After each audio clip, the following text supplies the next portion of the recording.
Isang magandang araw Pilipinas, Luzon, Visayas, Mindanao, and to the world. Hello po sa inyo. Sana po ay nasa mabuti kayong kalagayan at masaya po ang inyong araw ngayong araw na po. At syempre ako rin bumabati po sa inyo ng isang magandang araw. Ngayon, magandang umaga, tanghali, hapon, gabi, Pilipinas.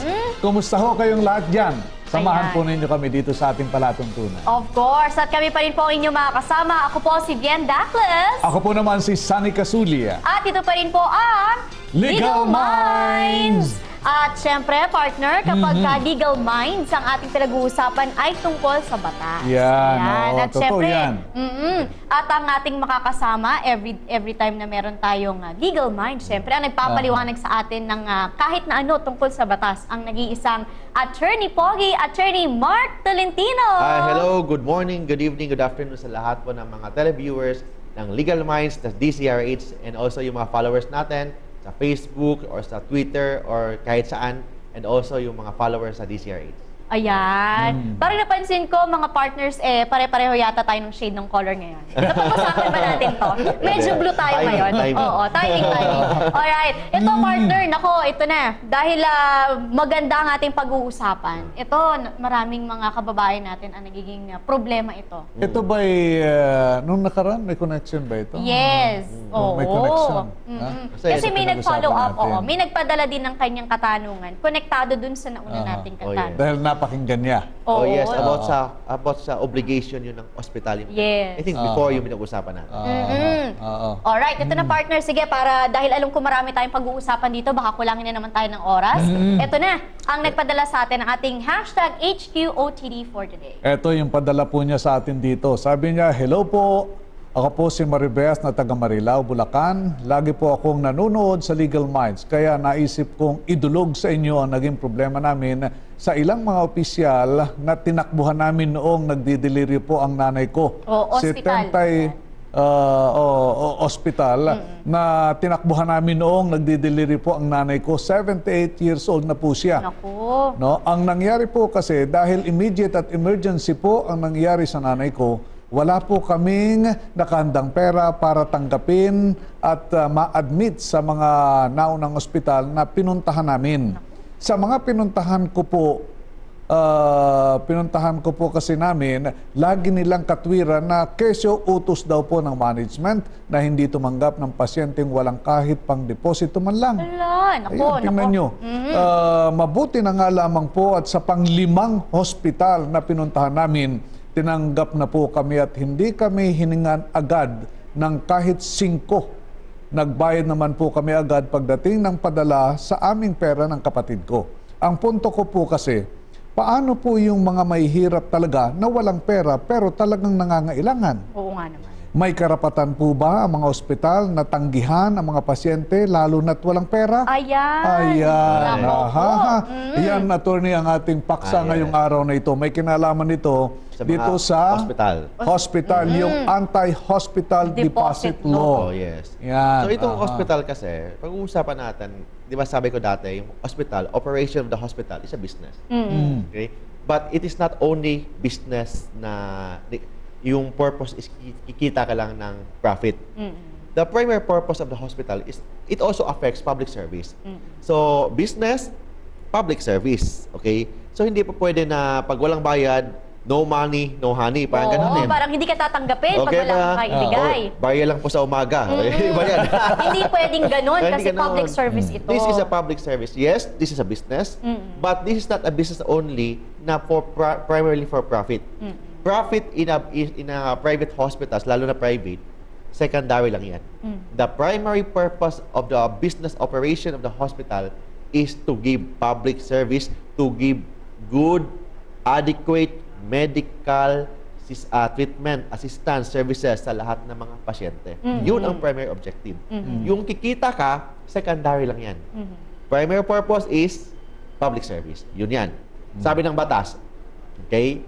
Bawal sa lahat ng ospital, doktor, ano pa yung mga medical practitioner na mag-request. Kasi request, ano ba yung Tagalog in request? Yung parang makiusap. Request. Demand. Request, makiusap. Demand. Require, or accept or solicit. Kumbaga, bawal mamilit. Mamilit or yung request, kahit request, bawal ka eh. Bawal din. As a condition or prerequisite in giving treatment to a patient. Malinaw yon. Oh. Bawal ang Oh. mamilit na manghingi ng pambayad muna As bago a tanggapin. prerequisite. Pero kung hindi naman prerequisite or parang kondisyon bago Tanggapin sa ospital. pwede yan, walang problema. So, for example, pupunta ka sa ospital, ito yung bayad mo, pero pwede ka nang ipasok. Okay, pero kung, hindi ka po nang papasok, kailangan mag-down ka. Ayan, bawal yan. Pero kung ipasok ka na, then i-charge ka, ito yung babayaran mo as initial deposit, pwede yan. Normal yun, Normal yun. attorney. Kasi ang sabi ng batas, as a prerequisite or a condition bago ka ipasok sa ospital. Yun ang sabi ng batas. So, ang primary word sa batas is prerequisite or as a condition bago ka papasokin. Yun ang bawal. Pero ang hospital pwedeng mag-charge, pwedeng mag-require, pwedeng mag-solicit. Walang problema yan, basta hindi lang as a condition bago ka ipasok Tanggapin. sa ospital. Pero may mga exception. Ano yung mga, yung mga Exemption. exemptions din? Yun ang exemption Ano talaga. yung exemptions Okay. yan, attorney? Sabi ng batas, ang ospital pwede niyang i-transfer. For example, may patient. Pwede niyang i-transfer yung pasyente sa ibang hospital. Parang, Wow. linawin ko lang, attorney, so tinanggap niya, pero ita-transfer. I-transfer niya. Pero Okay. kung yung hospital niya, Hindi walang capacity. walang adequate na medical facilities. Kung walang adequate medical facilities, pwede niyang i-transfer sa ibang ospital. Pero kailangan tanggapin niya. Tanggapin mo muna niya. Oo. Tanggapin niya, pero kasi yung hospital niya, kulang yung mga gamot or kulang yung mga facilities, gamit. Mga pwede niyang kagamitan. i-transfer sa ibang ospital. Alright. Pero kailangan magbibigay ng consent ang pasyente. Na okay lang sa kanya. Okay lang sa kanya. Okay. Or kung yung pasyente tulog o yung next of kin. Next of kin yung Kamag-anak. kamag-anak. Okay. So pwede. Paano naman kung yung pasyente tulog? Kasi disgrasya. Yes. Walang kamag-anak. Siya Walang- lang isa. Pwede bang i-transfer niya ng ospital o ng ospital ang pasyente sa ibang Sa ibang, ospital? Pwede rin. Yan. Pero kailangan bibigyan muna niya ng emergency services. Emergency treatment. Pagkatapos niyan, kailangan yung pag-transfer, kailangan hindi less risk on the part of the patient. So, yun lang ang kondisyon. So, ibig sabihin, may mga exception. Pero itong mga exception, tanggapin muna bago i-transfer, but kailangan i-prove ng hospital Kung bakit. na wala siyang adequate na facilities. So, Yun yung- dapat malinaw yun para sa mga pasyente. Yun yung sinasabi nila na kinakailangan, kung emergency, mabigyan muna ng paunang lunas. Lunas, Oo. bago Na ito'y may ilipat. stable. Correct. At bago ilipat, preferably, lalo na yung mga hindi kaya magbayad ng mga private hospital, doon ilipat sa mga government hospitals. Correct. Oo. Pero kailangan, bigyan muna ng emergency. Emergency services, yung mga first aid, mga ganon.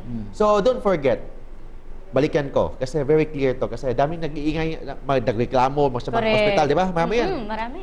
Kailangan i-require ang hospital, may karapatan nila na magpabayad. Kasi this is a business. Pero bawal ang bayad muna bago services. No. Bawal yan. Okay, bawal yun. Bawal yan. Pero ang hospital may karapatan na mag-charge. Ang hospital may karapatan na mag-bill. Ang walang karapatan ang hospital kung sasabihin niya, okay, bayad muna bago natin ipasok yung pasyente. Yun ang bawal. Kung mapapatunayan na tinanggihan nila ang pasyente, yung presidente ng hospital, including the doctor na nagtanggi, pwedeng makulong. This is a criminal case. Okay. Pag ang penalty nito is 2 years na kulong plus 100,000 pesos pag tinanggihan. The doctor. The doctor na tumanggi and also the president or the officers of the hospital. Ano yan, attorney, regardless kung gaano kabigat yung kaso ng pasyente? Yes. Walang So talagang hanggang 100,000? hanggang 100,000 pesos. Okay. Then Paano kung 2 life years and death na yung 2 years na situation? kulong. Yun ang kondisyon, okay? Pero pag established policy ng hospital, di ba? Sabihin ng mga nurse doon sa anong tawag doon sa front desk Parang sa receptionist nila. Ayan. This is the policy of the hospital. Yes. Ganun, di ba? Oo, na bawal kayong tanggapin. Blah, blah, blah. If it is an established policy ng hospital, mas malaki ang Nako. ang pagkakulong. 6 years na kulong plus 500,000 pesos. Oh my. So, ibig sabihin, kailangan nating i-prove kung ikaw yung complainant, kailangan natin i-prove na yung pagtanggi sa'yo, established policy ng hospital. Kasi pag established policy, mas mataas ang penalty. So, paano yun? Paano ma-establish? So, kailangan natin first, nagsasabi ang nurse na it is a established policy, may mga written policy sa hospital na bayad muna bago ganyan. Di ba? Kaya ganun. Kasi, ang dami kasi hindi nagkaintindihan ang hospital at saka patient kasi hindi nila alam na ang hospital din may karapatan mag-bill.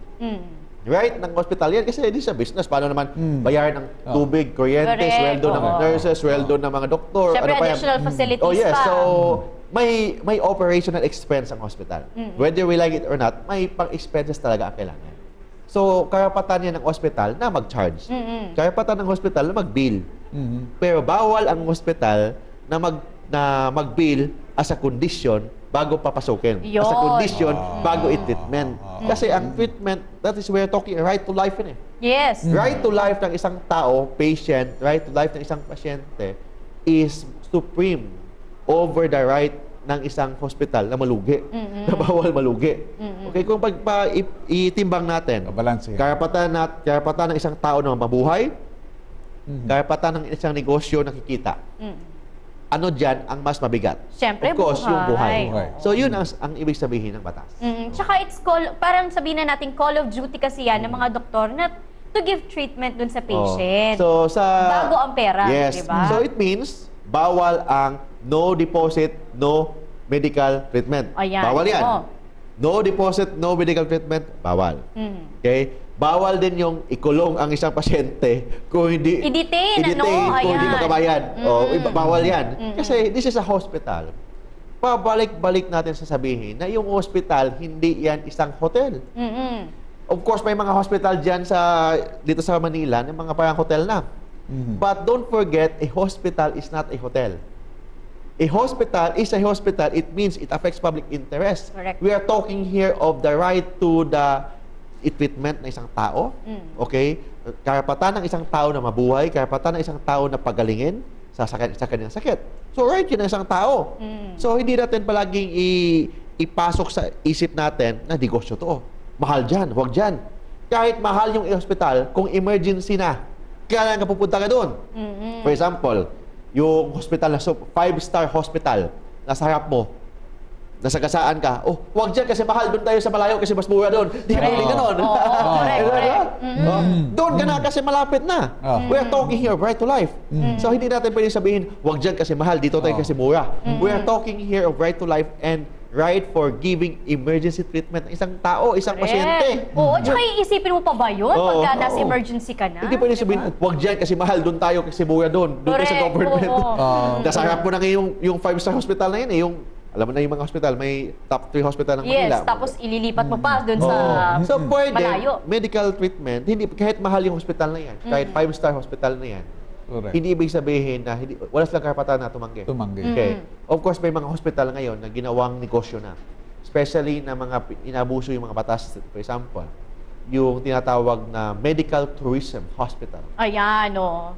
Dineclare siya as economic zone para may libre ang buhis. Exempted sa tax. Exempted sa tax. Ginawang economic zone. Dineclare lang ng isang medical tourism facility para maging exempted. Pero sino ba ang nakabenepisyo dyan? Yung mga kababayan natin mahihirap? Hindi. Yung mga mayayaman.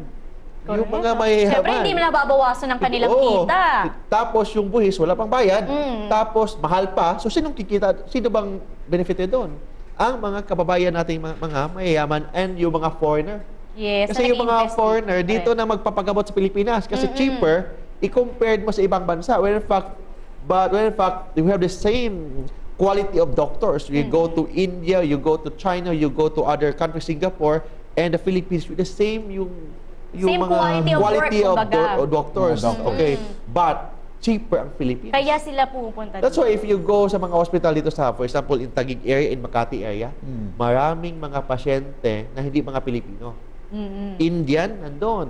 Chinese nandun. In fact, British nandun, American nandun. Actually, dito sa Pilipinas is ang daming mga foreigner na estudyante. Oh. Dito Yes, sila dito sila nag-aaral. Dito sila nag-aaral. Kasi una, mas mura. Correct. It's cheaper here talaga. Kasi compare natin sa exchange rate nila, they're earning dollars and they're spending peso. Very cheap talaga yan. Okay, so ang ginagawa nila yun. So, pag treatment naman, dito na sila sa Pilipinas. O, ganon. But may mga hospital na ginawang medical tourism facility para exempted sa tax. Correct. But that's another issue. That's another issue. Ang pinag-uusapan natin dito, yung Yung bawal pagtanggap. pagtanggap So, yung kahit na 5-star hospital na yan, ginawa yung hospital as medical tourism facility, hindi yan excuse. May obligation yung hospital na yan na tanggapin kahit sino yan. Pilipino na ba ang tanggapin? Hindi. Ma-Pilipino man yan, Basta any Briton man yan, individual. any individual, hindi pwedeng tanggihan on the very reason na wala siyang pang-deposit. Okay? Ito, attorney, meron kasing mga hospitals dito sa Pilipinas na yung iba religious kasi. Oh, yes, yes. So it's ang kanila priority nila yung mga kasekta nila, Oo. ka-relihiyon nila. Tapos, yung mga, dahil may emergency, hindi tinatanggap yung mga ibang religion. Oh, yes. Yun, so hindi din pwedeng Hindi pwede yan. reason yon para hindi sila tanggapin. Yes, of course, may mga simbahan na may hospital. Kasi of course, tax-free ang hospital. Tax-free, ginawa non-stock ng profit hospital, then nasa simbahan, pa-delivering buhis. Oo. Para kasi charity, no? Extension, di ba? Pinalabas na charity. I don't know kung charity ba yan kasi mahal dun eh. O, mga ganyan, mga ganon. So, hindi pwedeng sabihin na hindi bawal ka dyan kasi hindi ka kasama sa reliyon. Hindi pwede. Wala nang religion kung ang tao dyan malapit na mamatay. Yes, so walang discrimination dapat. Hindi natin i-discriminate na ano bang religion mo. First, paano siya sasagot? Na-aksidente nga yung tao. Aksidente na yung tao eh. Oo. Diba? So, hindi ba pwedeng tingnan mo, hindi ito Katoliko, hindi ito Protestant, hindi ba pwedeng Or ganun? hihingin muna yung certificate Oh, niya, or certificate. baptismal. So, kailangan pag yung tao na emergency na talaga, may na-aksidente, kailangan talagang bigyan ng services. And bawal yung bawal tanggihan based on political reason. Ay, hindi ka pwede kasi yellow ka. Oo, Hindi dahil ka pwede kasi hindi ka kapolitika natin, Oo, hindi diba? ka kapolitika. Oo, party. Oo, Yeah. kasi yellow tires ka, hindi ka tire stars dyan. Oo, so bawal yun, hindi Bawal yun. pwede. Hindi kay Star Wars. Ito, attorney, isa pa, meron kasing instance sa Tito kumalat to sa Ayan. Facebook. I believe, napanood din nila ito dun sa isang interview natin sa follow-up. Yes. Yung isang pasyente na yung anak niya ay hindi tinanggap sa isang ospital. Baby pa lang ito, Ayan. attorney, hindi tinanggap. Tapos nung nailipat na ng ospital, dun tinanggap sila sa another hospital. Kaya lang, sinawing palad yung baby. So, ibig sabihin, namatay siya because in the first place, hindi siya tinanggap dun sa unang ospital na pinuntahan nila. So, may liability ba yung hospital dahil hindi nga tinanggap itong baby na to at namatay na? First, anong reason bakit hindi tinanggap? Kung reason na walang pangbayad, bawal yon. Kahit na may pambayad, kailangan pa rin bigyan ng emergency treatment. At least first aid, diba, attorney? Then bago ilipat sa kabilang hospital. Hindi pwede na hindi tanggapin, bahala ka dyan, nasa daan lang, bahala ka dyan. Hindi pwede ganon. Kailangan bigyan mo na ng better o yung treatment, emergency treatment, bago ilipat. Kung tinanggihan, dahil walang pambayad, or kahit na walang medical facilities, hindi excuse yan. Kahit walang medical facility, bibigyan pa rin ng first aid treatment or emergency treatment bago ilipat doon. Para pansamantalang aid dun sa bata. Yan. Pag tinanggihan, there's already a liability. Anong pwede ikaso doon, attorney? Yung Pag presidente ng hospital, yung doktor ng hospital, for example, it is an established policy, 6 years na kulong, plus 500,000 pesos. But we are talking here of this law lang. Hindi pa kasama yung reckless imprudence resulting to homicide. Hindi pa kasama yung depende kung anong ginawa nila. So possible tanggalin yung lisensya ng hospital, yung business permit pwedeng tanggalin, yung mga permit galing sa DOH pwedeng i-suspend o i-terminate. So daming liability ang ginagawa ng hospital na yan. So ibig sabihin, attorney, kapag yung pasyente namatay because hindi nga nila tinanggap dun sa unang ospital, mas mabigat yung weight ng kaso. Yes. Kahit na hindi namatay. Kahit hindi. Kahit di namatay, basta tinanggihan mo ay yung isang pasyente kahit kasi wala mabayad, tinanggihan mo isang pasyente, hindi mo binigyan ng medical emergency treatment kahit na nakulang yung facilities mo, the mere fact na tinanggihan mo, there's already a liability. Oh. May mga pagkakataon din naman, attorney, sa mga public hospitals na nauuso pa rin yung palakasan. Ayan, oo, yes. no? Oh, yan. Kapag may kilala ka sa loob, pwede ka. Oh. Kahit na mas emergency na ito, uunahin pa rin itong hindi emergency because of yung May kilala palakasan ka. system at kamag-anak na nagtatrabaho. Ayan. Oh, yan. May mga ganun. Yung In ganyan- fact, may isang ospital dito, hindi pwede sabihin natin, may isang ospital dyan somewhere sa Quezon City na yung isang kwarto dyan, reserve lang sa isang tao. Wow, really, attorney? Oh yes. Pwede natin imbestigahan yan. Reserve lang sa isang tao. Kung gusto ka doon ka matulog sa isang ospital na yan, o isang kwarto na yan, kailangan humingi ka muna ng consent. Parang may request ka Oh, muna yes. dun sa nakapangalan Oh, doon. yes. May ganun. Binili niya yung kwarto. Oh, yes. May ganun. Oh. Baka naman siya yung may-ari kasi ng ospital. Pagbigyan na. Hindi, pero dapat yung ganyan, iniimbestigahan. Kasi Oo. syempre, lahat naman ng individual may pangangailangan Oh, yes, medikal, yes. di ba? So, is there a moral liability or legal violations? A liability on the part of the hospital? Kasi pwede ba i-reserve yung isang kwarto sa isang Correct. pasyente na wala naman dyan? Hindi. First, healthy naman siya. Pero naka-reserve sa kanya lang. Oh, may mga ganun. Marami talagang, President. actually maraming dapat imbestigahan talaga Oh, yes, pagdating yes. sa ospital, lalo na po sa ating mga pampubliko. Mga sa DOH, kailangan natin imbestigahan yan. Bakit? Correct. Is it legal? Or is it in violation ng rules and regulation ng Department of Health and sa mga yung isang kwarto na naka-reserve lang sa isang tao? Parang ayaw makishare. Oh, ayaw makishare? Ayaw magpa-share ng kanyang kwarto. Ganyan lang yan. Saka may pagkakataon pa dyan, halimbawa ako, pasyente. Sumobra yung mga request nila sa akin, yung nabili ko. Oo. Sumobra na yun. So, ang ginagawa ng iba, ibinibenta nila yun sa iba eh. Hindi lang ganon. Hindi lang ganon. Justice, alam mo ang ginagawa? Oo. Ha?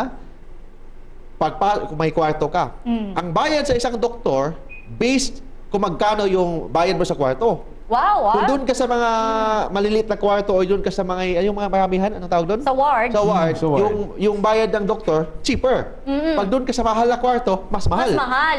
Where's the, ano ba, logic? Oo nga. Oo. At saka dapat pagdating sa ganyan talaga, may equality. Oh yes, kailangan i-regulate ng DOH Correct. yung bayad ng mga doktor, especially sa hospital. Bakit i-base yun sa bayad ng kwarto? Naku, kailangan imbestigahan yan. At kaugnay niyan, naku, marami pa tayong pag-uusapan, partner. Sabi ko na nga, pagkukulangin ng oras natin. Pero hindi bale, kasi maaari naman nila makontak siya. Correct. At saka buti na lang na-explain sa atin yung tungkol dito sa topic na to. At syempre, para dun sa mga kababayan natin at dun sa nagpadala ng kanyang question, kung meron man po kaming hindi nasagot, ito na si attorney, paano ba siya ma-reach para talagang mas maliwanagan kayo tungkol sa ating topic for today. And kung may problema kayo sa batas, you can visit my website sa www.marktolentinolow.com o sa Facebook page po natin. Pwede nyo i-like, i-follow, i-message nyo ako sa Facebook page po natin, facebook.com/marktolentinolow. As of now, mayroon na po tayo mga almost 100,000 followers and it's counting. Sana kasama kayo doon. Wow. And for example, pwede nyo akong tawagan sa landline natin within Metro Manila and ask for meeting appointment sa 209-6203. I repeat po, 209-6203 or mobile number natin or through Viber sa 0917-329-5353. I repeat po, 0917-329-5353. Sa mga kasama natin sa mga OFW na naka-block yung Viber or kahit Facebook naka-block, pwede nyo akong i-contact sa Skype. Yung hanapin nyo lang, Mark Tolentino. MarkTolentino. Ayan. O, marami na kayong options kung nasaan man kayong Oh, yeah. panig ng mundo, mabilis niyong ma-reach talaga si attorney. Wala nang dahilan. Wala Para nang sabihin nila dahilan. na sabihin ninyo na hindi nyo ma-reach attorney. Yes, Oo. and ask for meeting appointment.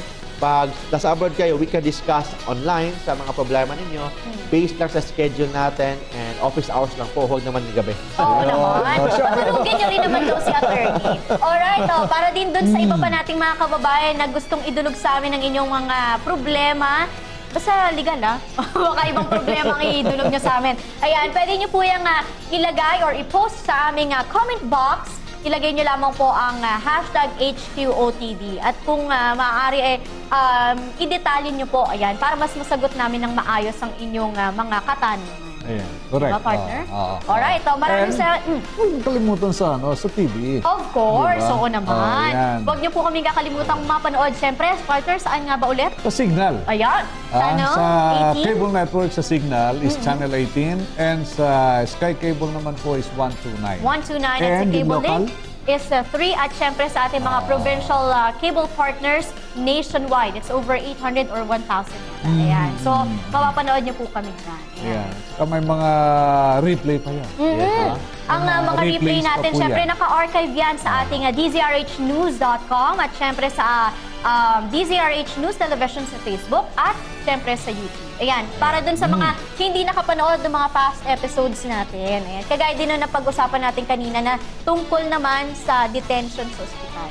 Napag-usapan na namin yan before. So, kung hindi niyo po napanood, ayan, balik-balikan niyo lamang po yan para maintindihan niyo ang inyong karapatan. Ayan. Alright? Napakaganda Nako. naman ang sinabi mo.